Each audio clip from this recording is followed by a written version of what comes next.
মৌসুমী অক্ষরেখা ঝাড়খণ্ড, গাঙ্গেয় পশ্চিমবঙ্গের নিম্নচাপ এলাকা দিয়ে উত্তর পূর্ব বঙ্গোপসাগর পর্যন্ত বিস্তৃত। দক্ষিণবঙ্গের উপরে নিম্নচাপ অঞ্চল তৈরি হয়েছে, যার প্রভাবে টানা বৃষ্টি চলছে কলকাতা সহ জেলায় জেলায়। বৃহস্পতিবার দক্ষিণের একাধিক জেলায় ভারী বর্ষণের পূর্বাভাস। নিম্নচাপের জেরে সমুদ্র উত্তাল থাকবে।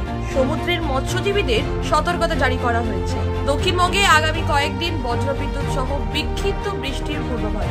উত্তরবঙ্গের সব জেলাতেই আগামী কয়েকদিন ঝড় বৃষ্টির সম্ভাবনা। বৃহস্পতিবার কলকাতায় সর্বনিম্ন তাপমাত্রা 25.1 ডিগ্রি সেলসিয়াস। বাতাসে জলীয় বাষ্পের পরিমাণ বা আপেক্ষিক আর্দ্রতা 97 থেকে 98%। আগামী 24 ঘন্টায় শহরের তাপমাত্রা থাকবে 25 ডিগ্রি থেকে 30 ডিগ্রি সেলসিয়াসের মধ্যে। ব্যুরো রিপোর্ট, খবর বাংলা। কমফোর্টেবল ম্যাট্রেস মানেই RRK ম্যাট্রেস। ওয়ারেন্টি নয়, গ্যারান্টি দেয় RRK ম্যাট্রেস।